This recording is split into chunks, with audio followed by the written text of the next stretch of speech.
Regional centre Hyderabad. So ఈరోజు మనం research in social sciences మీద మాట్లాడుతున్నాం. దాని మీద రీసెర్చ్ ఇన్ సోషల్ సైన్సెస్లో మరి రిఫ్లెక్టివిటీ అనేది కూడా ఉన్నది. దాని ఆస్పెక్ట్ మీద మాట్లాడుతున్నాం ఈరోజు. రిఫ్లెక్షన్ అంటే ఏంటంటే మన రిఫ్లెక్టింగ్ ది రిఫ్లెక్షన్, రిఫ్లెక్టబిలిటీ అనేది. అయితే రీసెర్చ్ అనేది ఎన్ని రకాలుగా ఉంటుందంటే ముఖ్యంగా 3 రకాల రీసెర్చ్. ఒకటి ది ఎడిషన్ ఆఫ్ న్యూ డేటాను తీసుకురావడం. ఒకటి ఎడిషన్ ఆఫ్ న్యూ డేటా అంటే ఇప్పుడు sir John Marshall Indus valley civilization investigate చేశాడు. దాన్ని ఎడిషన్ ఆఫ్ న్యూ డేటా అంటే అంతకుముందు లేని డేటాను తీసుకొచ్చి పెట్టాడు. అది ఒక type of research. 3 types of research ఉన్నాయి ఇన్ సోషల్ సైన్సెస్లో. న్యూ డేటాను లేని దాన్ని తీసుకొచ్చేది. రెండవది ఇంటర్ప్రిటింగ్ ది నోన్ డేటా, ఉన్నటువంటి డేటాను ఓరియంటేషన్లో ఇంటర్ప్రిట్ చేయడం అనేది ఒక టైప్ ఆఫ్ రీసెర్చ్. అంటే అది ఉన్న డేటాను, ఫ్యాక్ట్స్ అంతా కూడా మళ్ళీ ఇంటర్ప్రిట్ చేయడం,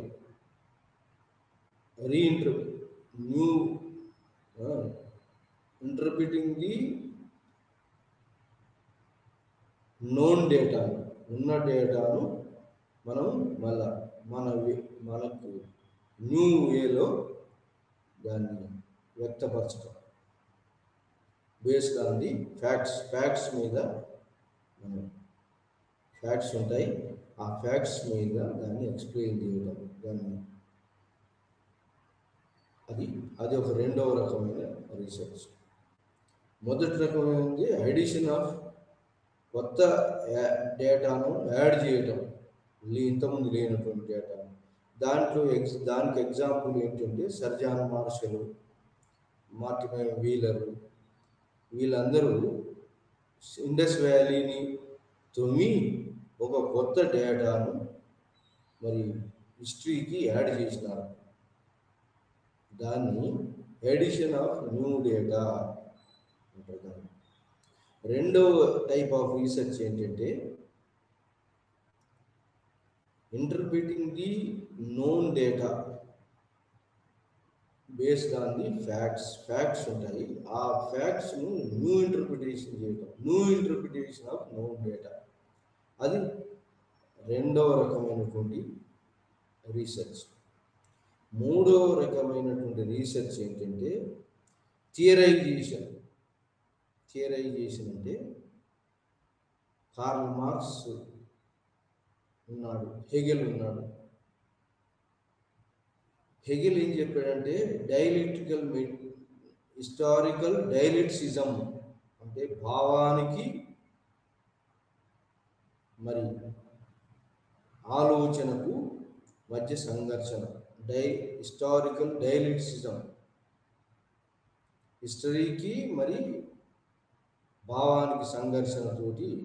ఇప్పుడు హోల్ వరల్డ్, ప్రపంచం అంతా ఎట్లా మూవ్ అవుతుందని చెప్తాడంటే హెగెల్, ప్రపంచం అంతా మూవ్ కావడానికి మనిషి యొక్క ఆలోచనతోటి మూమెంట్ జరుగుతుంది అని అంటాడు హెగెల్. అంటే ఆలోచన, భావము, స్పిరిట్ అంటే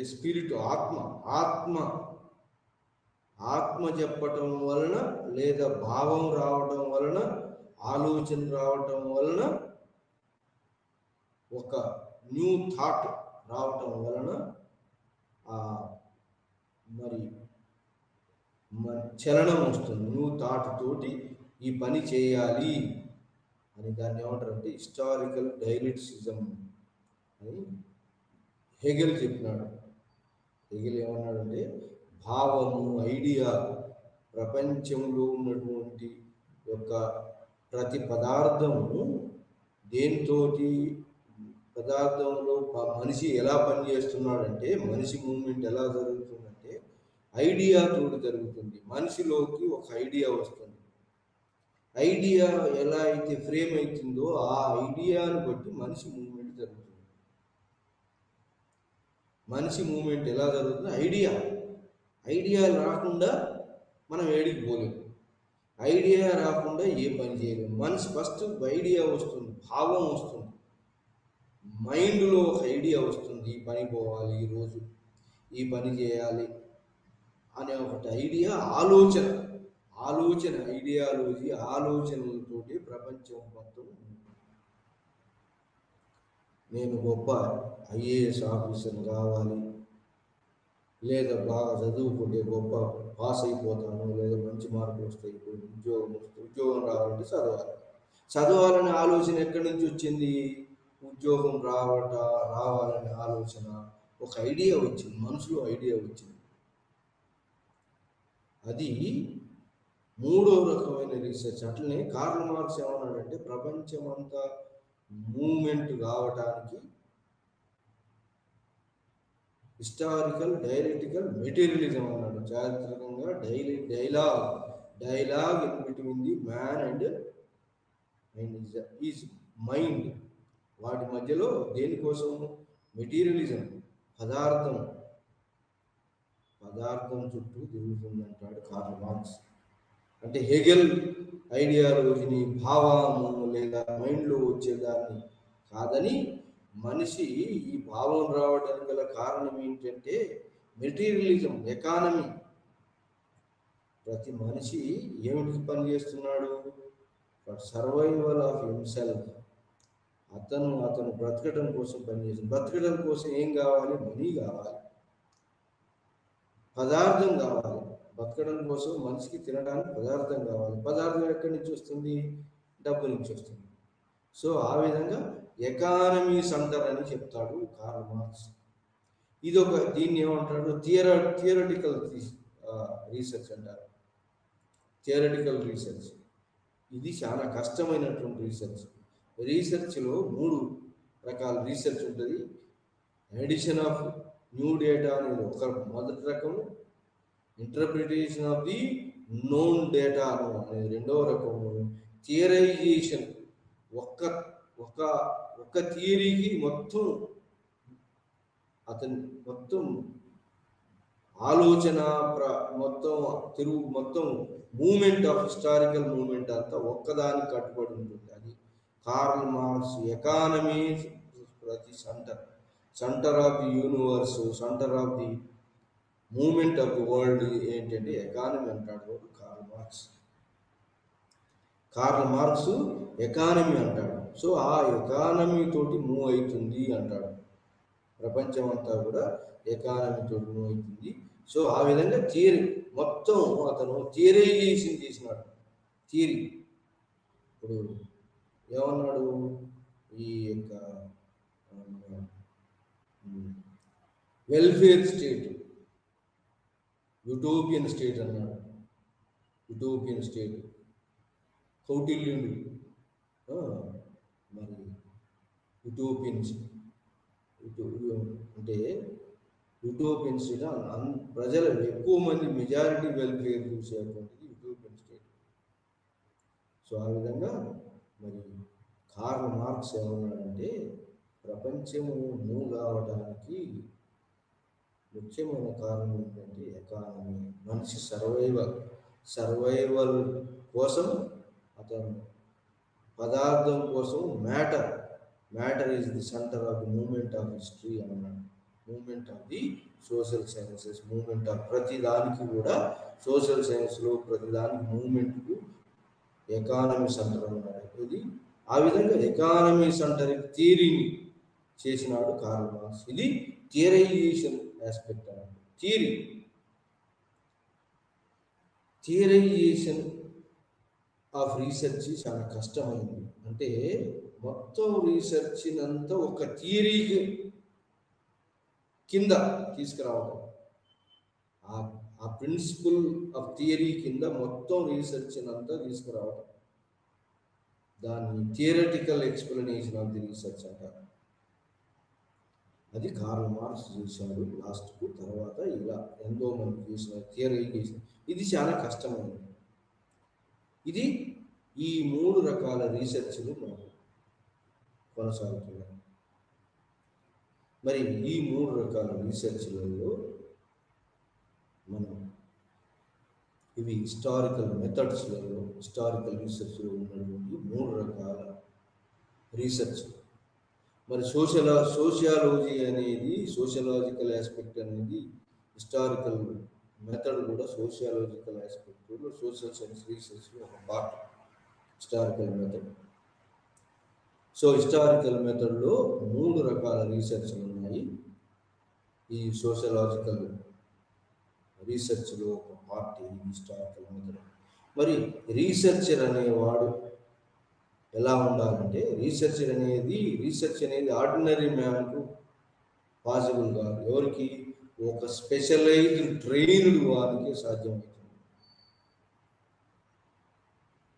స్పెషలైజ్డ్ ట్రైన్డ్ వారికి సాధ్యమవుతుంది, కానీ మామూలు వారికి సాధ్యం. ఎవడైతే మన వాడు బాగా హార్డ్ వర్కర్ అయితే వానికి పాసిబుల్ అవుతుంది.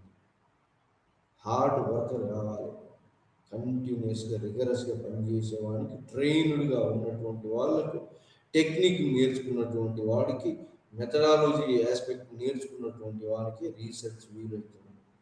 ఇవన్నీ లేకుండా రీసెర్చ్ అనేది కాదు. ఇంకా రీసెర్చ్లో ఏం కావాలంటే, రీసెర్చర్కు కొన్ని క్వాలిటీస్ ఉండాలి. రీసెర్చర్ ఏం క్వాలిటీస్ ఉండాలి? లవ్ ఆఫ్ ది సబ్జెక్ట్ మీద ప్రేమ ఉండాలి. రీసెర్చర్ సబ్జెక్ట్ మీద ప్రేమ ఉండాలి. ఇంకా హార్డ్ వర్కింగ్ నేచర్ కూడా ఉండాలి. హార్డ్ వర్కింగ్ నేచర్ కూడా ఉండాలి రీసెర్చ్ చేసేవాడు. ఇంకా క్వాలిటీ ఏంటి అంటే, రీసెర్చ్ ఉండాల్సింది మరి అతనికి ఉన్న లిమిటేషన్స్ కూడా చూసుకోవాలి. అతని టాపిక్, చూజింగ్ ఆఫ్ టాపిక్ అనేది ఇంకా ఇంపార్టెంట్. చూజింగ్ ఆఫ్ ఎట్లాంటి టాపిక్ని తీసుకోవాలి. చూజింగ్ ఆఫ్ టాపిక్ పెద్ద టాపిక్ కాకుండా, చిన్నది కాకుండా, మరి తనకు సరిపోయేటువంటి మైక్రో లెవెల్ టాపిక్ని తీసుకోవడం మంచిది. మ్యాక్రో పెద్దది, బ్రిటిష్ రూల్ ఇన్ ఇండియా అనేటువంటి టాపిక్ అది ఎప్పుడు అంతం కాదు. కాబట్టి అట్లాంటి పెద్ద టాపిక్ తీసుకోవాలి. మరీ చిన్నది కూడా కాకుండా ఉండాలి. అలాంటి కాకుండా మరి ఒక మైక్రో లెవెల్ని దాదాపుగా ఉండేటట్టు ఉండాలి టాపిక్ చూజ్. మరి టాపిక్ చూజ్ అయిన తర్వాత టాపిక్ను నీకు టాపిక్ మీద అవగాహన అనేది ఉండాలి. ఇంతకుముందే నీకు కొంత అవగాహన ఉండాలి. ఇంకా ఆ టాపిక్ను ఎక్కడి నుంచి ఎక్కడి దాకా తీసుకుంటున్నావు, టాపిక్ సెలెక్షన్ ఎక్కడి నుంచి ఎక్కడి దాకా తీసుకుంటున్నావు, ఎక్కడ ఎండ్ చేస్తున్నావు, ఎక్కడ బిగిన్ చేస్తున్నావు, ఎక్కడ ఎండ్ చేస్తున్నావు, ఎంత విశాలమైంది, నీకు ఇక్కడ అవైలబిలిటీ ఉన్నదా డేటా, ఎక్కడ నీ ఆర్కీవ్స్లో కానీ, నీ లైబ్రరీలో కానీ నీకు ఈ టాపిక్ మీద డేటా అవైలబుల్ ఉన్నదా లేదా. అవైలబుల్ ఉంటే నీ వితిన్ ది టైంలో నువ్వు కంప్లీట్ చేయగలవా లేదా, అది పర్సెప్షన్ ఉండాలి రీసెర్చర్. వితిన్ ది టైంలో నువ్వు కంప్లీట్ చేయగలవు. మరి నీకు ఏమేమి ఈ టాపిక్ నువ్వు చూస్ చేసుకోవడానికి నీకు ఏమేమి సోర్సెస్ ఉన్నాయి, ఎక్కడెక్కడ ఆ సోర్సెస్ ఉన్నాయి, ఆ సోర్సెస్ పోయి డేటా కలెక్షన్కు వితిన్ ది టైంలో చేయగలవా లేదా. నీ టాపిక్ ఎలాంటి టాపిక్, ఇది ఇంటర్వ్యూ మెథడా, క్వాలిటేటివ్ టాపికా, క్వాంటిటేటివ్ టాపికా, మరి అనేది కూడా చూసుకోవాలి. ఇంటర్వ్యూ మెథడాలజీగా, హిస్టారికల్ మెథడాలజీగా, మరి నీ టెక్నిక్స్ ఏంటి ఆ టాపిక్లో ఉన్న డేటా కలెక్ట్ చేయడానికి, అది అది నీకు లిమిట్స్ ఏమున్నాయి, ఎంత టైం ఉన్నది, ఆ టైం లోపల నువ్వు కంప్లీట్ చేయాలి. నీ దగ్గర బడ్జెట్ ఎంత ఉంది, ఆ బడ్జెట్ లోపల నువ్వు దాన్ని ఆ ఏరియాకు పోయి డేటా కలెక్షన్ చేసి మళ్ళా న్యూ ఇంటర్ప్రిటేషన్ చేయగలవా లేదా లేదా ఎలాంటి నీ డేటాను ఎట్లా మౌల్డ్ చేస్తావు విత్ ఇన్ ది టైంలో అనేది కూడా టైం అనేది టైం సెన్స్ ఉండాలి. టైము, టాపిక్ సెన్స్ ఇవన్నీ ఉండాలి. అప్పుడే రీసెర్చర్ ఇంకా ఏంటంటే రీసెర్చ్ మెథడాలజీ అనేది బాగా ఎన్ని రకాల మెథడాలజీస్ ఉన్నాయి, దాంట్లో టెక్నిక్స్ ఏమిటి, డేటా కలెక్షన్ ఎలా చేయాలి, మరి టాపిక్ ఎలా ఉండాలి, డేటా కలెక్షన్ ఎలా చేయాలి. డేటా కలెక్షన్ మనం ఇందులో ఏంటంటే డేటా కలెక్షన్ చేయడానికి ఒక కార్డ్స్ ఉండాలి. సో ఆ కార్డ్స్ తోటి డేటా కలెక్షన్, దాన్ని రీసెర్చ్ కార్డ్స్ అంటారు. దాన్ని మొత్తం బిబ్లియోగ్రఫీని, మీ దగ్గర ఉన్నటువంటి బుక్స్కి ఎంత మెటీరియల్ ఉంది, రివ్యూ ఆఫ్ లిటరేచర్ అంటారు. సో రివ్యూ ఆఫ్ లిటరేచర్ ఎంత బుక్స్ ఉన్నాయి రీసెర్చ్ టాపిక్, దాన్ని రివ్యూ ఆఫ్ బుక్ బిబ్లియోగ్రఫీ తయారు చేసుకోవాలి.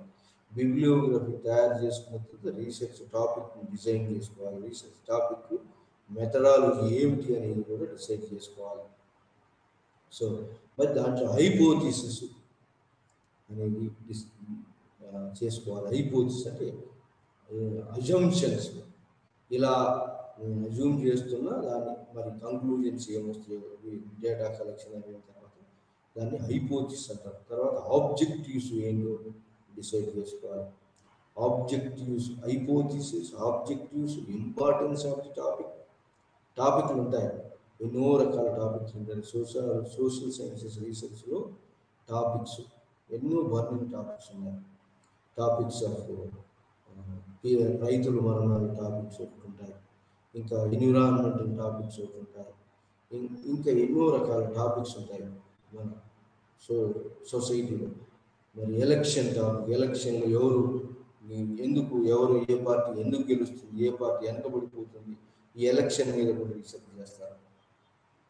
మరి బర్నింగ్ టాపిక్స్ ఉంటాయి, ఇది శిశు మరణాలు, స్త్రీ సమస్యలు, మరి ఈ రైతులు మరణాలు, ఈ అన్నిటి ఈ డిఫరెంట్ టాపిక్స్, బర్నింగ్ టాపిక్స్ ఉంటాయి. ఆ టాపిక్స్లో మనం చూజ్ చేసుకొని మరి ఆ డిఫరెంట్ టాపిక్స్ని ఎలా డీల్ చేయాలి అనేటువంటి ఒక ఐడియాలజీని ఫ్రేమ్ చేసుకోవాలి. దాన్ని మరి టాపిక్ సెలెక్షన్లో టాపిక్ చిన్నది కాకుండా ఉండాలి, పెద్దది కాకుండా ఉండాలి.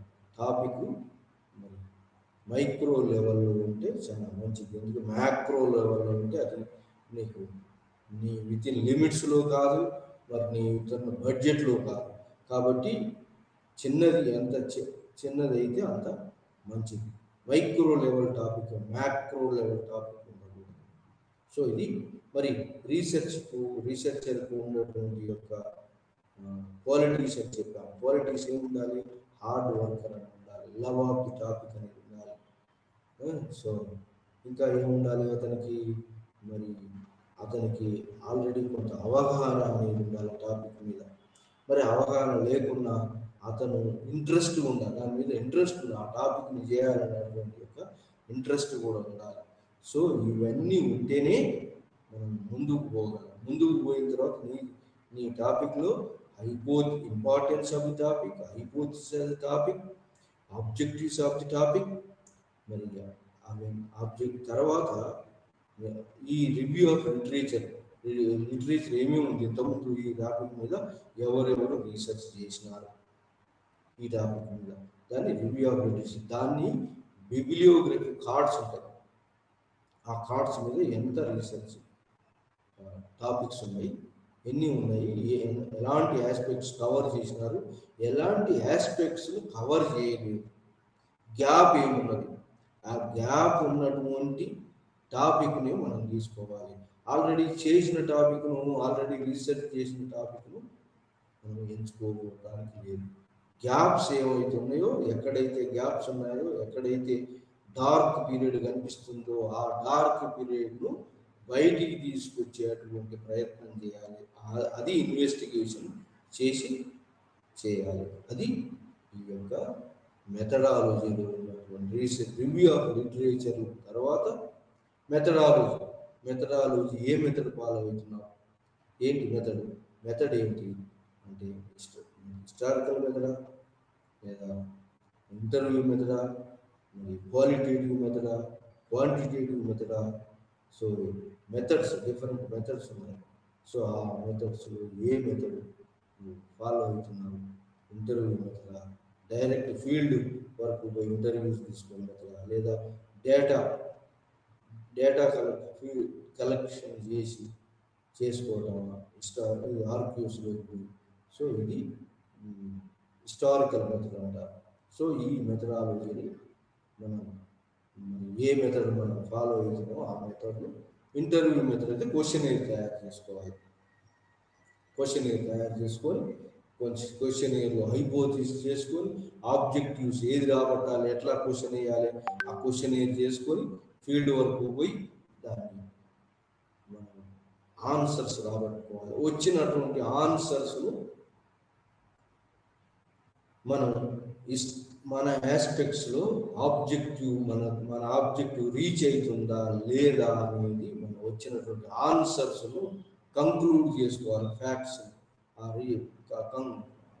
ఏది ఆన్సర్స్ను కంక్లూడ్ చేసుకొని మనం దాన్ని ఆ కంక్లూడ్ చేసుకున్నటువంటి ఆన్సర్స్ కూడా ఎలా అంటే మనం జనరలైజేషన్ థియరీగా చేయొచ్చా లేదా మరి అనేది కూడా చూడాలి. సో అట్లా ఫ్యాక్ట్స్ను ఒక దగ్గరికి తీసుకురావాలి. ఎట్లా ఫ్యాక్ట్స్ను, డేటా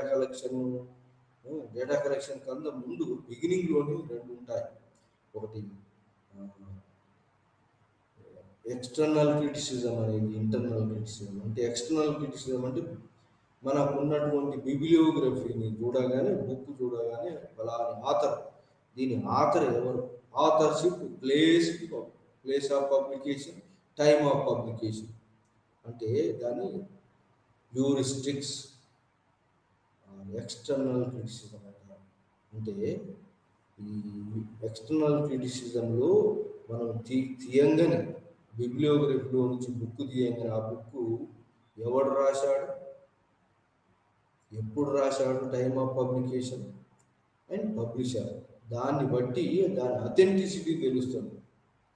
అది ఎంతవరకు రియలిస్టిక్ సోర్సు కాదా అవునా అనేది ఆ బుక్ తీయంగానే దాని ఆథర్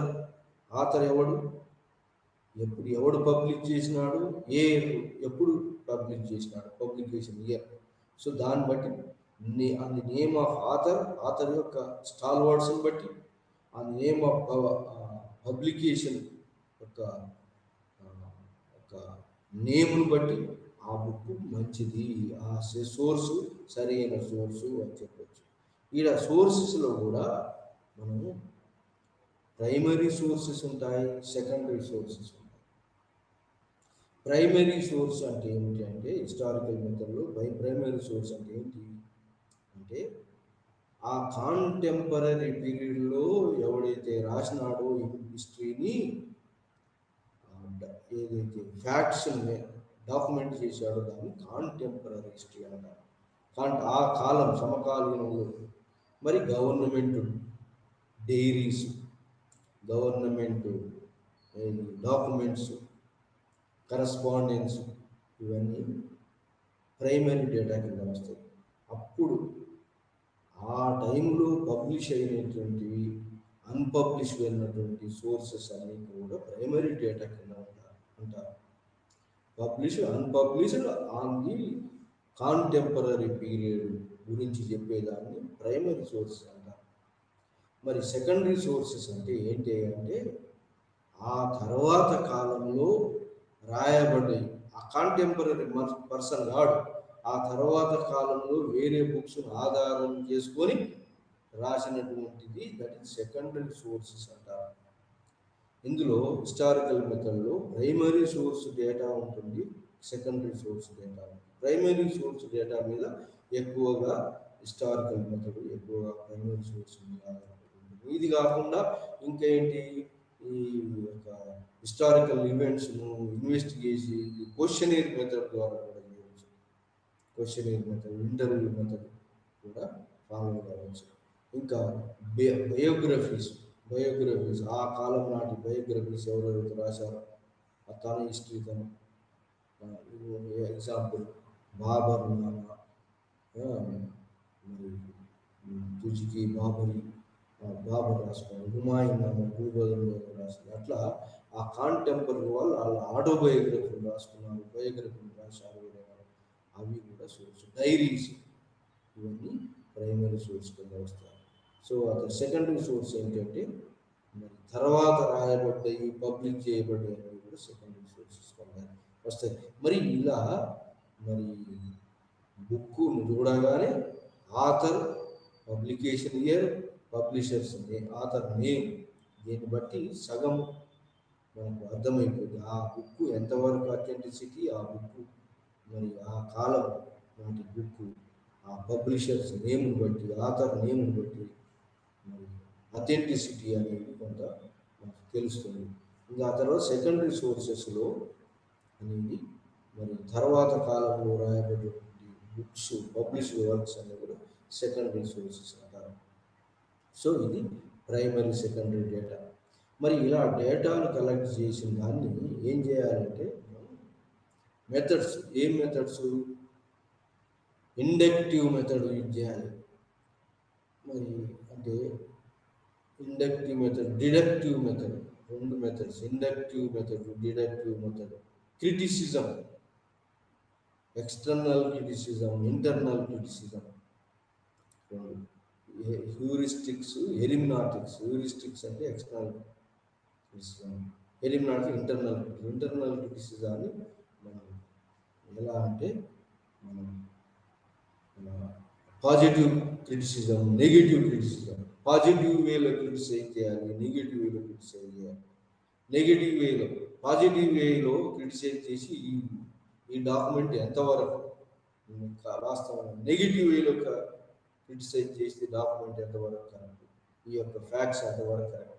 అలాంటి వచ్చినటువంటి ఫ్యాక్ట్స్ను మరి ఇలా డేటా కలెక్షన్ దేని చేయాలి, పెద్ద వెడల్పు అయినటువంటి మరి బిబిలియోగ్రఫీ కార్డ్స్ కన్నా కొంచెం పెద్దగా ఉన్నటువంటి కార్డ్స్ మీద డేటా కలెక్షన్ చేయాలి. డేటా కలెక్షన్ చేసేటప్పుడు పెద్ద బిబిలియోగ్రఫీ కార్డ్స్ కొంచెం చిన్నగా ఉంటాయి. ఇది లైబ్రరీ పోగానే బిబిలియోగ్రఫీ కార్డ్స్ ఉంటాయి. ఆ కార్డ్స్ మీద రైటర్ ఎవడు, బుక్ ఆథర్ నేమ్ ఉంటుంది, టైటిల్ నేమ్ ఉంటుంది, తర్వాత ఆథర్, టైటిల్, మరి ఈ బుక్ హిస్టారికల్ బుక్కా, సోషియాలజీ బుక్కా, ఏదైనా కూడా ఉంటుంది. సో ఆ విధంగా సబ్జెక్ట్ వైజ్ ఉంటుంది, ఆథర్ వైజ్ ఉంటుంది, టైటిల్ వైజ్లో ఉంటుంది. ఇలా 3 రకాలుగా బుక్స్ సెల్ఫ్స్లలో ఉంటాయి. సెల్ఫ్ డైరెక్ట్ అదేంటి, దాన్ని సెల్ఫ్లలో నుంచి గురించి మనం టైటిల్ మీదన, లేదా ఆథర్ మీదన, లేదా సబ్జెక్ట్ మీదన, ఇలా 3 డివిజన్స్గా బిబిలియోగ్రఫీ ఉంటుంది. బిబిలియోగ్రఫీని మనం తయారు చేసుకోవాలి. బిబిలియోగ్రఫీ తయారు చేసుకున్న తర్వాత డేటా కలెక్షన్ లోపలికి వెళ్ళిపోవాలి. దాన్ని ఇంటర్నల్ క్రిటిసిజం, ఎక్స్టర్నల్ క్రిటిసిజం అయిపోయిన తర్వాత ఇంటర్నల్ క్రిటిసిజం, దాంట్లో మరి ఏమంటారంటే హిస్టారికల్ మెథడ్లో పార్ట్ ఇంటర్నల్ క్రిటిసిజంలో positive interpretative criticism, negative interpretative criticism. Positive వేలో ఆ డేటాను ఇంటర్ప్రిట్ చేసి కలెక్షన్ చేయాలి. ఆ కలెక్షన్ ఎట్లా చేయాలి, లైబ్రరీ కార్డ్స్ కన్నా, బిబిలియోగ్రఫీ కార్డ్స్ కన్నా పెద్దగా ఉండాలి. ఆ కార్డ్స్ మీద మనం డేటా కలెక్షన్ చేయాలి. డేటా కలెక్షన్ చేసినప్పుడు ఆ కార్డ్స్ను డేటా కోడ్ చేసినప్పుడు ఈ డేటా ఏ బుక్లో నుంచి కోడ్ చేస్తున్నావు, ఆ బుక్ ఆథర్ ఎవరు, ఆథర్ నేమ్, బుక్ నేమ్, తర్వాత publisher name, published year, page number, ఏ పేజీలో నుంచి ఆ డేటాను తీసుకుంటున్నావా? ఆ డేటా ఎడ్యుకేషనల్ డేటానా, లేదా ఎకనామిక్ డేటానా, లేదా రిలీజియస్ డేటానా, లేదా సోషలాజికల్ ఆస్పెక్ట్ డేటానా? ఇవన్నిటిని సపరేట్గా మనం డివిజన్ చేసుకోవాలి. డేటా కార్డ్స్ చేసుకొని ఎకనామిక్ డేటా అయితే ఎకనామిక్ డేటాలో పెట్టాలి. ఎకనామిక్ కార్డ్స్ అన్నీ ఒక దగ్గర ఉంచాలి. సోషలాజికల్ ఆస్పెక్ట్, ఎకనామిక్ ఆస్పెక్ట్, మరి రిలీజియస్ ఆస్పెక్ట్ అయితే రిలీజియస్ అంతా కూడా ఒక దగ్గర పెట్టాలి కార్డ్స్. సో అలా గ్రూపింగ్ ఆఫ్ కార్డ్స్ను డేటాను గ్రూప్ చేయాలి. ఏ గ్రూప్లోకి వస్తుంది? పొలిటికల్ ఆస్పెక్ట్లోకి వస్తుందా, ఎకనామిక్ ఆస్పెక్ట్లోకి వస్తుందా, సోషల్ ఆస్పెక్ట్లోకి వస్తుందా డేటా కార్డు? సో రిలీజియస్ ఆస్పెక్ట్లోకి వస్తుందా, ఎడ్యుకేషన్ ఆస్పెక్ట్లోకి వస్తుందా, మరి కల్చరల్ ఆస్పెక్ట్లోకి వస్తుందా? ఇలా గ్రూప్స్ చేయాలి. ఆ కార్డ్స్ గ్రూప్స్ చేసి మన ఆ గ్రూప్ చేసిన తర్వాత మరి మనం టెంటేటివ్గా ఆల్రెడీ చాప్టరైజేషన్ చేసుకున్నాం కదా. మరి చాప్టరైజేషన్లో మరి ఏ చాప్టర్కు ఈ యొక్క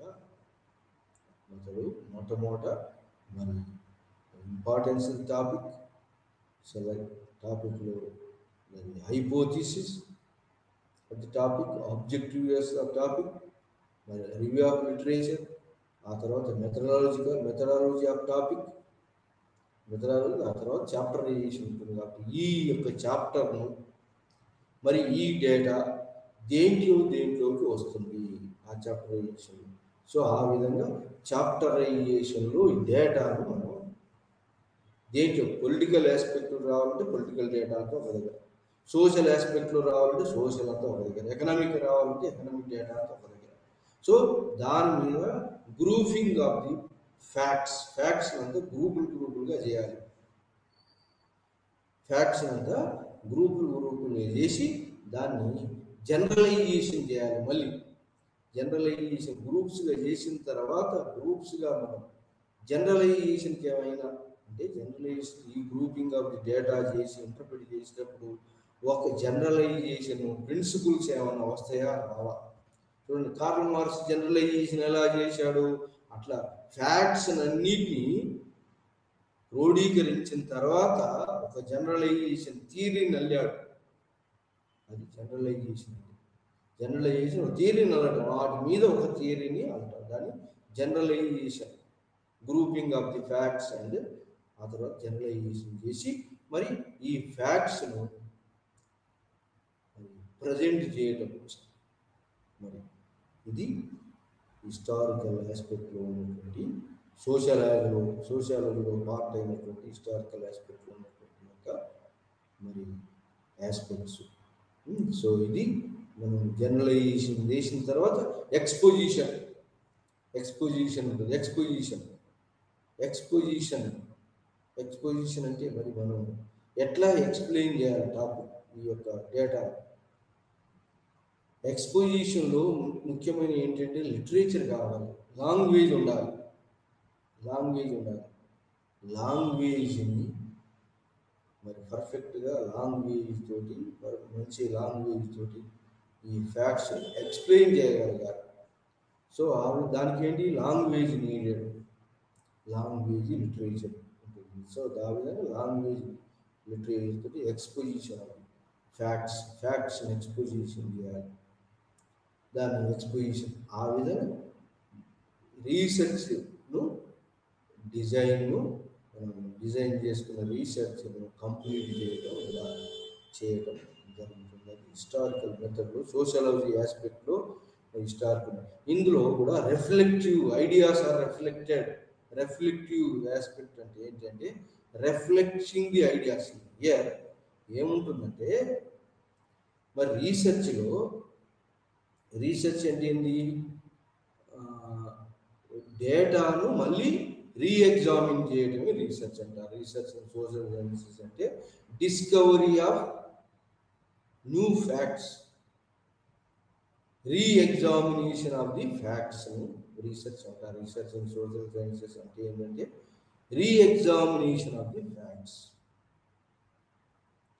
రీసెర్చ్ అంటే రీఎగ్జామినేషన్ చేసి ఫ్యాక్ట్స్ కలెక్ట్ చేసి ఆ ఫ్యాక్ట్స్లో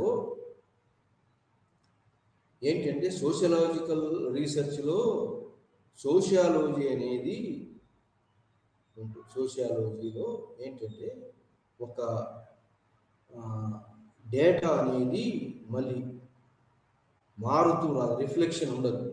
రిఫ్లెక్షన్ కాకుండా స్టెబిలైజ్డ్గా డేటా ఆల్రెడీ స్టెబిలైజ్డ్గా ఉన్నట్టు ఉంటుంది. కానీ ఎప్పుడైతే ఈ యొక్క రిఫ్లెక్షన్ మనిషి ఎప్పుడు ఏంటి, మనిషిలో చలనం ఉంటుంది, మనిషి మూమెంట్ అవుతుంది, మనిషి ఐడియాలజీ కూడా మూమెంట్. మనిషి అనేవాడు ఏంటంటే మూమెంట్ ఉంటుంది.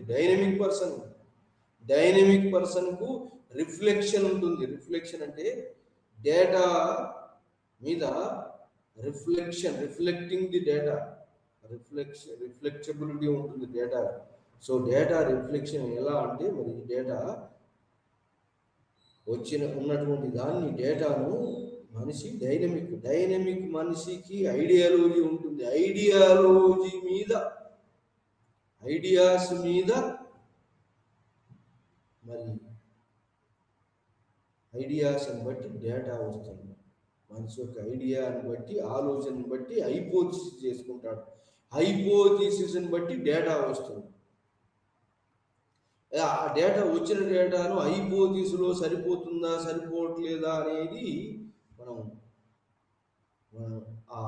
దాన్ని ఆ ఫ్యాక్ట్స్ని మనం రీఎగ్జామినేషన్ చేసి, అనాలసిస్ చేసి, ఈ హైపోథిసిస్ సూట్ అవుతుందా కాదు, మన ఎక్స్పెక్టేషన్ అజంప్షన్ సూట్ అవుతుందా కాదు, దాన్ని ఏమంటారంటే మనిషి అనేవాడే డైనమిక్, స్టాగ్నెంట్ కాదు. అయితే ఐడియాలజీ అనేది రిఫ్లెక్ట్ అవుతుంది మనిషి మైండ్ మీద. ఐడియాలజీ అనేది రిఫ్లెక్షన్ ఉంటుంది. ఐడియాలజీ రిఫ్లెక్టింగ్ అంది. సో ఐడియాలజీ రిఫ్లెక్ట్ అయినప్పుడు మనిషి యొక్క మెథడ్ అతని యొక్క ఆలోచన, అతని పనులు కూడా అతని మీద రిఫ్లెక్ట్ అయిన ఐడియాలజీ ప్రకారం మారుతుంటుంది. డైనమిక్ ఇది. స్టాగ్నెంట్ మనిషి అనేవాడు స్టాగ్నెంట్ కాదు, రిఫ్లెక్టింగ్ ది ఐడియాస్ మీద రిఫ్లెక్ట్ అవుతుంటాడు అతని మైండ్. కాబట్టి రిఫ్లెక్టింగ్ వే ఐడియాలజీ మారుతుంటుంది. రిఫ్లెక్షన్ అయినా కొద్ది ఐడియాలజీ మారుతుంది. మారినటువంటి దాని మీద కంక్లూజన్స్ కూడా వస్తుంటాయి. లాస్ట్కు తర్వాత గ్రూపింగ్ ఆఫ్ ది ఐడియాలజీని గ్రూప్ చేసినట్టయితే ఆ ఫ్యాక్ట్స్ వస్తాయి. ఫ్యాక్ట్స్ నుంచి రిఫ్లెక్షన్ ఆఫ్ ది ఐడియాలజీ, ఆ ఫ్యాక్ట్స్ వస్తాయి, ఆ అనాలిసిస్ వస్తుంది. సో ఆ విధంగా కంక్లూజన్ వస్తుంది దాని మీద. సో ఇది ఒక రకమైనటువంటి రిఫ్లెక్షన్ ఆఫ్ ది మనిషి. ఇది ఏంటి, మనిషి అనేవాడు moment, dynamic person reflection of the philosophy of history అనేటువంటి వాడు reflection of the ideas, reflection అవుతుంటాయి ఐడియాస్, మూమెంట్. మనిషి డైనమిక్ కాబట్టి రిఫ్లెక్షన్ ఆఫ్ ఐడియాస్ ఉంటాయి. సో ఆ రిఫ్లెక్షన్ ఆఫ్ ఐడియాస్ తోటి, ఆ రిఫ్లెక్షన్ తోటి మనం ఒక హిస్టారికల్ ఫ్యాక్ట్స్ను కలెక్ట్ చేసిన ఫ్యాక్ట్స్ను మనం గ్రూపింగ్ చేసి దాన్ని ఎక్స్పోజిషన్లో పెడతాము, ఇంటర్ప్రిట్ చేస్తుంటాం. అది థియరిటికల్ ఐడియాలజికల్ ఎక్స్ప్లెనేషన్ అంటారు దాన్ని. అది కాకుండా ఇంకా నేచురల్ సైన్సెస్లో కూడా రీసెర్చ్ మెథడాలజీ కూడా ఉంది. సోషల్ సైన్సెస్ రీసెర్చ్ మెథడాలజీలో ఏంటంటే మనిషి మూవ్ అవుతుంటాడు, ఐడియాలజీ మూవ్ అవుతుంటాయి. ఐడియాలజీ రెండు మూమెంట్స్ ఉంటాయి, move of the man and his ideology. రెండు కూడా ఒక స్టేబుల్గా ఉండవు. కాబట్టి రెండు కూడా dynamic personality. Ideology dynamic personality, మనిషి డైనమిక్ పర్సనాలిటీ. కాబట్టి రిఫ్లెక్షన్ ఆఫ్ ది ఐడియాస్ని బట్టి మరి మన యొక్క history of the human beings మనం డిస్కవర్ చేయగలుగుతాం, ఎక్స్ప్లెయిన్ చేయగలుగుతాం, మరి బయటికి తీసుకురాగలుగుతాం. సో మరి అట్లా కాకుండా సోషల్ సైన్సెస్ కాకుండా నేచురల్ సైన్సెస్ ఉన్నాయి. నేచురల్ సైన్సెస్ ఎలా ఉంటుందంటే న్యూటన్ లాస్ ఆఫ్ మోషన్ ఉన్నారు కదా, అంటే జనరల్ లాస్ ఉంటాయి దాంట్లో. అంటే ఆక్సిజన్ హైడ్రోజన్ కలిస్తే వాటర్ వస్తుంది. నువ్వు ఎన్నిసార్లు కలుపు సేమ్ వాటర్ వస్తుంది. రెండు ఆక్సిజన్ హైడ్రోజన్ కలిపితే వాటరే వస్తుంది. అంటే ఏంది, ఒక ఫర్మ్గా ఈ రెండు గ్రూప్స్ కలిసినైతే వాటర్ వస్తుందని నేచురల్ సైన్సెస్లో ఉంటుంది ఎప్పుడు. కానీ ఈ హ్యూమన్ సైన్సెస్లో ఎలా ఉంటుందంటే ఫ్యాక్ట్స్ ఒకటే. ఇప్పుడు ఫస్ట్ వరల్డ్ వార్ ఉన్నది, సెకండ్ వరల్డ్ వార్ ఉన్నది, సేమ్ కాజెస్ కానీ సేమ్ రిజల్ట్ కావు. రిజల్ట్ లేదు, almost same causes, same way repeat అయింది. కానీ హిస్టరీ రిపీట్స్ ఇట్ సెల్ఫ్ అంటారు. హిస్టరీ రిపీట్ అయితే మళ్ళీ ఏన్షియంట్ పీరియడ్ మళ్ళీ వస్తుంది. కానీ మరి మోడర్న్ పీరియడ్ ఎక్కడ వస్తుంది? ప్రోగ్రెస్ ఎక్కడ ఉంటుంది? ప్రోగ్రెస్ ఉండదు. హిస్టరీ రిపీట్ అయినట్టు అనిపిస్తుంది కానీ రిపీట్ కాదు. హిస్టరీ రిపీట్స్ ఇట్ సెల్ఫ్ అంటారు. అంటే రిపీట్ అయినట్టుగా అనిపిస్తుంది. కానీ ఫస్ట్ వరల్డ్ వార్ వచ్చింది, సెకండ్ వరల్డ్ వార్ వచ్చింది. ఫస్ట్ వరల్డ్ వార్ ప్రివెంట్ చేయడానికి లీగ్ ఆఫ్ నేషన్ వచ్చింది. సెకండ్ వరల్డ్ వార్ వచ్చింది. సెకండ్ వరల్డ్ వార్ మరి మనం దాన్ని మళ్ళీ రాకుండా, యుద్ధాలు రాకుండా యుఎన్ఓ వచ్చింది. సో ఇలా ఫస్ట్ వరల్డ్ వార్ రావడానికి కారణాలు ఏంది? లీగ్ ఆఫ్ నేషన్ రావడానికి కారణాలు ఏంది? మరి ఈ లీగ్ ఆఫ్ నేషన్ ఎందుకు ఫెయిల్యూర్ అయింది? ఇవన్నీ కూడా మనము బేస్డ్ ఆన్ ది ఫ్యాక్ట్స్ మీద, మాని ఐడియాలజీ మీద దాన్ని. ఫస్ట్ వరల్డ్ వార్ అంటే విన్స్టన్ చర్చిల్ ఏం చెప్పాడంటే, బ్రిటిష్ వాళ్ళు కనుక ఇండియా నుంచి వెళ్ళిపోతే ఇండియాలో లాట్ ఆఫ్ కమ్యూనల్ రైట్స్ జరుగుతాయి అన్నారు. అలా కమ్యూనల్ రైట్స్ జరిగింది. బ్రిటిష్ వాళ్ళు ఇండియా నుంచి ఎప్పుడైతే విత్డ్రా అయ్యి పార్టీషన్ ఆఫ్ ఇండియా వచ్చిందో కమ్యూనల్ రైట్ మినిస్టర్ చర్చిలు చెప్పినట్టుగా కమ్యూనల్ రైట్స్ అయినాయి. సో అంటే ఏంటి? మనిషి ప్రిడిక్ట్స్ ది ఫ్యూచర్ అంటే based on the present facts మీద పెట్టి ఫ్యూచర్ ప్రిడిక్ట్ చేస్తాడు. అది విన్స్టన్ చర్చిల్ చేసింది. సో మరి ఆ విధంగా మనం బేస్డ్ ఆన్, సో గౌతమ్ బుద్ధుడు పుట్టిన తర్వాత ఆస్ట్రాలజికల్ పామిస్ట్రీ చూసి ఫ్యూచర్ను ప్రిడిక్ట్ చేశారు. సో ఆ విధంగా ప్రజెంట్ ఫ్యాక్ట్స్ను, ప్రజెంట్ వాటిని బట్టి ఫ్యూచర్ జరగబోయేదాన్ని డిసైడ్ చేస్తారు. అందుకని history repeats its. History is అన్ ఏజ్ కార్ అన్నట్టు history is a dialogue between the past and the present, and also unending dialogue between the past and present, continuous dialogue, past to present మధ్యలో dialogue discussion ఉంటుంది. So ఆ విధంగా future నిర్ణయించబడుతుంది. ఈ యొక్క అన్ఎండింగ్ డైలాగ్ డిస్కషన్ తోటి future ఎలా జరగబోతుంది ఫ్యూచర్లో అనేది కూడా కొంత డిసైడ్ చేయబడుతుంది. అది మరి హిస్టారికల్ ఫ్యూచర్ని డిసైడ్ చేస్తుంది. సో ఆ విధంగా మరి ఇలా హిస్టరీ అనేది, మరి సోషియాలజీ అనేది, సోషల్ ఆస్పెక్ట్స్ అనేవి, సోషల్ ఆస్పెక్ట్స్ కంపారిటిజంలో మనం ఒక సొసైటీకి ఇంకోటి సొసైటీకి డిఫరెన్సెస్ ఏంటి అనేది చూడగలం. రిఫ్లెక్షన్ ఆఫ్ ది సోషియాలజికల్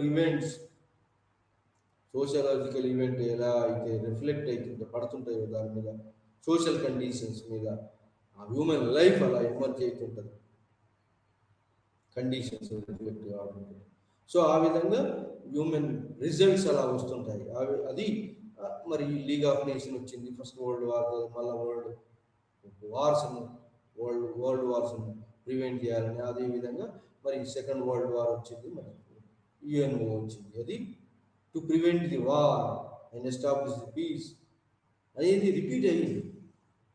ఈ లీగ్ ఆఫ్ నేషన్స్ వచ్చింది, యుఎన్ఓ వచ్చింది, ఫస్ట్ వరల్డ్ వార్ వచ్చింది, సెకండ్ వరల్డ్ వార్ వచ్చింది. అంటే సేమ్ ఇంపీరియలిజమే. దానికి కారణం ఏంటంటే ఇంపీరియలిజం, సామ్రాజ్యకాంక్ష ఎప్పుడు ఉంటుందో యుద్ధాలు మొదలవుతాయి.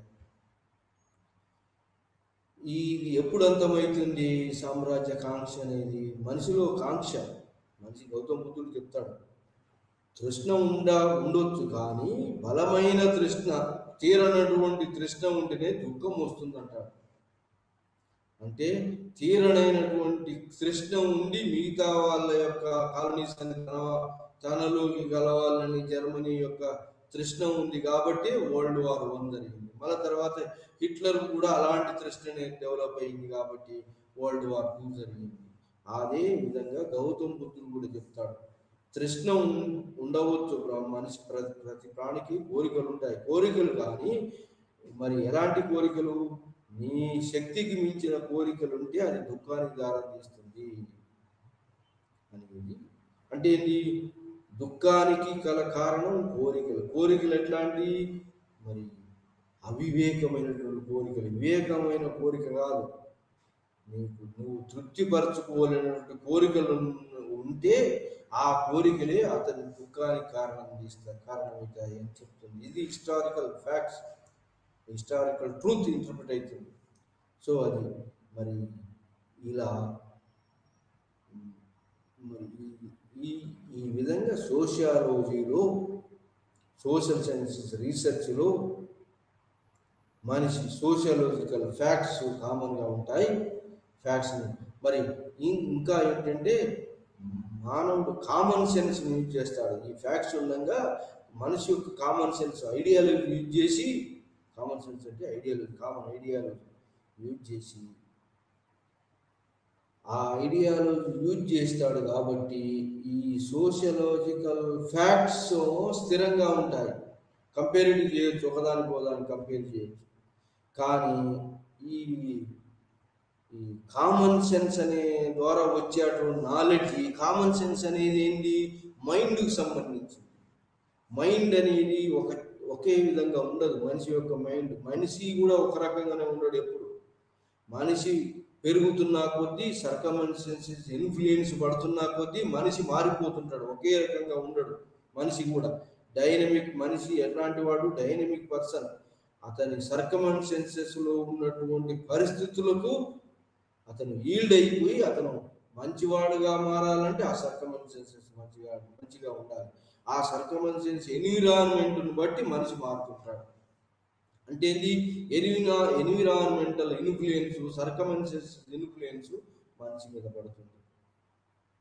సో ఆ విధంగా మరి సర్కమ్స్టాన్సెస్ ఇన్ఫ్లుయెన్స్, ఎన్విరాన్మెంటల్ ఇన్ఫ్లుయెన్స్ పడి environment, geographical conditions influence the course of history of world. ఏ హిస్టరీనైనా కూడా geographical conditions, physical conditions decide the course of history of the nation. మరి అది మరి ఆ మంచు పర్వతాలను నివసించే వాళ్ళు ఏం వేసుకుంటారు? ఎస్కిమోసు మరి ఉన్ని దుస్తువులు వేసుకుంటారు. బాగా చలికి తట్టుకునేటువంటి దుస్తువులు వేసుకుంటారు. వాళ్ళ లైఫ్ వేరుగా ఉంటుంది. మరి ఈ చలికాలంలో లేనటువంటి వాళ్ళ లైఫ్ వేరుగా ఉంటుంది, చలి లేని కాలంలో. సో ఆ విధంగా మనిషి సీజనల్గా అతని యొక్క ఆహారపు అలవాట్లను బట్టి మనిషి యొక్క అలవాట్లు కానీ, మనిషిలో యొక్క ప్రవర్తనలో కానీ మార్పులు వస్తుంటాయి. అంటే ఏంటి? జాగ్రఫికల్ అండ్ సర్కమ్స్టాన్సెస్ ఇన్ఫ్లుయెన్స్ కూడా మనిషి మీద పడుతుంటాయి. Geographical influence, circumstances influence. Krishna Godavari నది ప్రాంతంలో బాగా పంటలు పండుతున్నాయి కాబట్టి అక్కడ ఉన్నటువంటి పబ్లిక్ ఏంటి? లీజర్ దొరుకుతుంది కాబట్టి ఆలోచనలు ఎక్కువ వస్తాయి. కాబట్టి ఆలోచనతోటి పొలిటికల్ సిస్టమ్ వచ్చింది, సోషల్ సిస్టమ్ డెవలప్ అయింది. అదేవిధంగా రిలీజియన్స్ కూడా గంగా యమునా మైదానంలోనే ఈ మన ఇండియాలో పుట్టిన రిలీజియన్స్ అన్ని కూడా గంగా యమునా మైదానంలోనే వచ్చినాయి. ఎందుకు మరి? చూడండి, ఈ హిందూయిజం కూడా, వేదాస్ కూడా, మలివేదాసు, తొలి వేదాసు అన్నీ కూడా మైదాన ప్రాంతంలోనే వచ్చినాయి. ఎందుకంటే ఆ ప్రజలకు ఫుడ్ సఫిషియెంట్గా దొరుకుతుంది కాబట్టి, లీజర్ దొరికింది కాబట్టి diverted to their minds towards other aspects.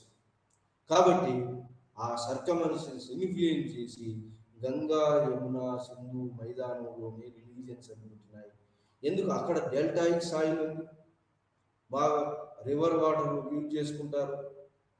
కాబట్టి అక్కడ బాగా పంటలు పండుతాయి. కాబట్టి హ్యూమన్ బీయింగ్స్ కూడా ఎక్కువ పాపులేషన్ అక్కడే ఉంది.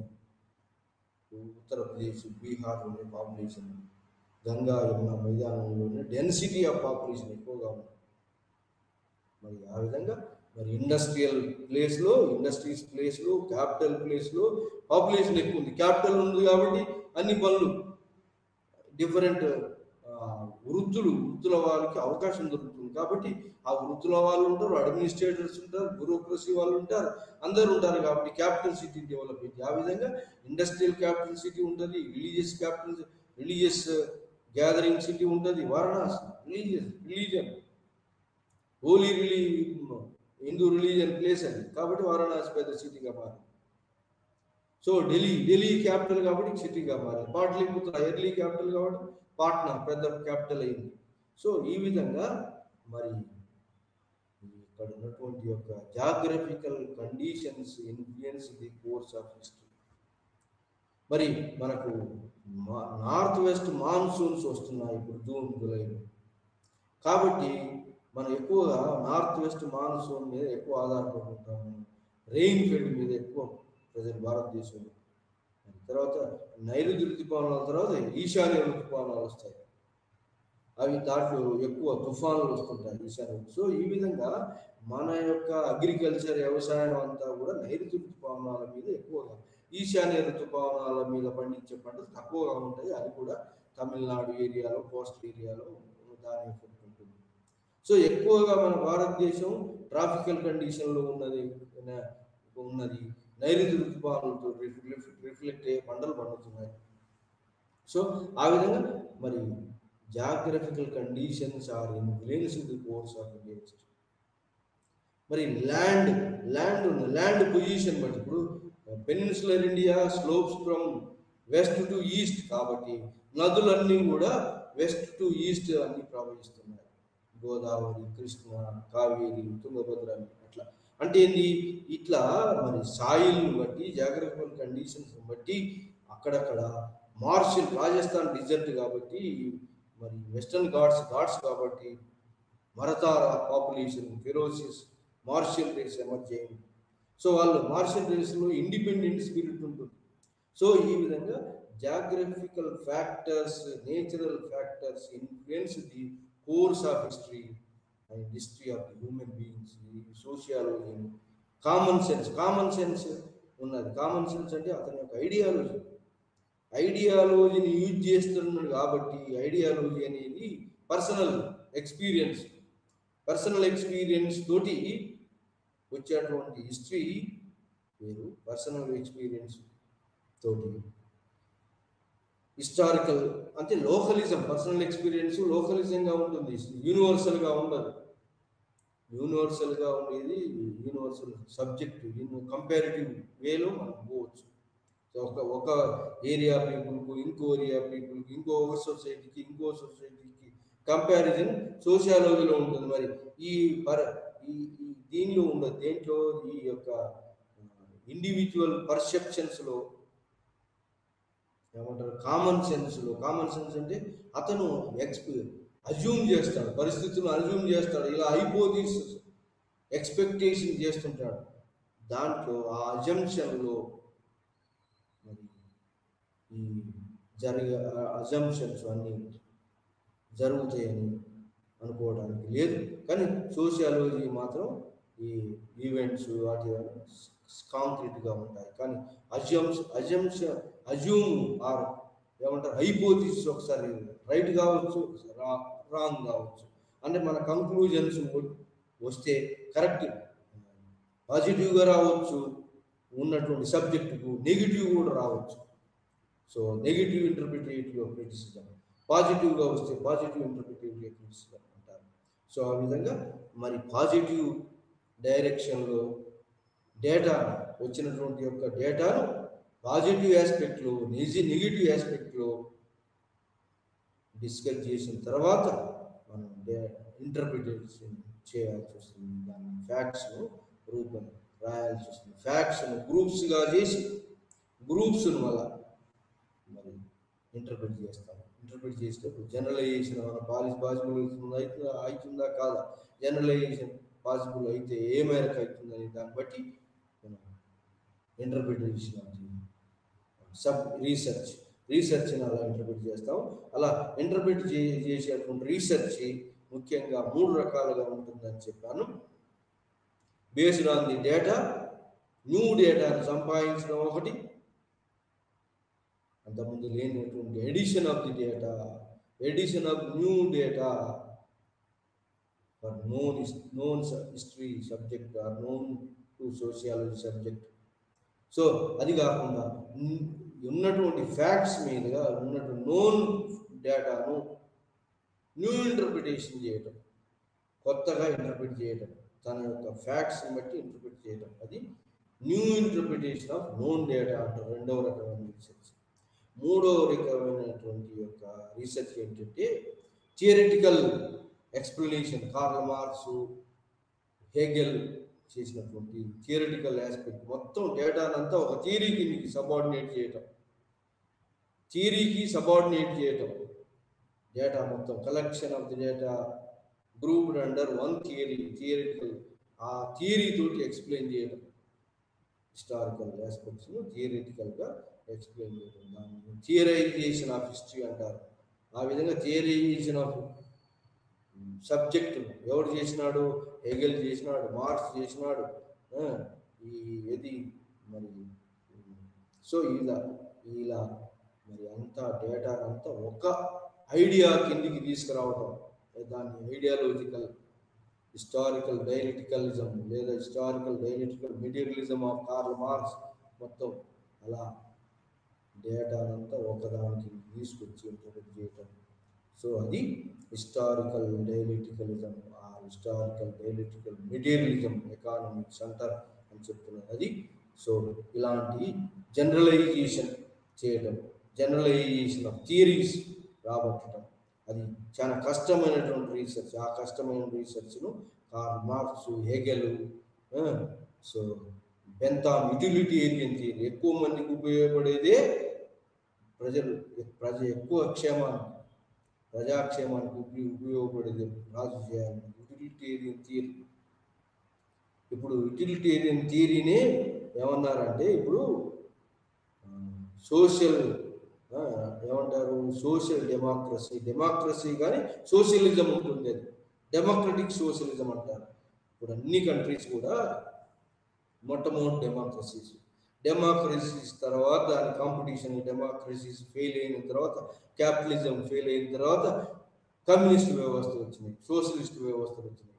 మరి కమ్యూనిస్ట్ సోషలిస్ట్ వ్యవస్థకు మధ్య మార్గంగా ఏం చేసినారంటే డెమోక్రటిక్ సోషలిజం అనేది వచ్చింది. ఇప్పుడు అన్ని కంట్రీస్ కూడా వెల్ఫేర్ స్టేట్స్గా మారిన, ఎక్కువ ప్రజలకు అనుకూలమైంది చేస్తున్నారు. అలా ఈ సింథసిస్ జరిగింది, థీసిస్, యాంటీ థీసిస్, సింథసిస్. ఇది ఇలా రీసెర్చ్లో మరి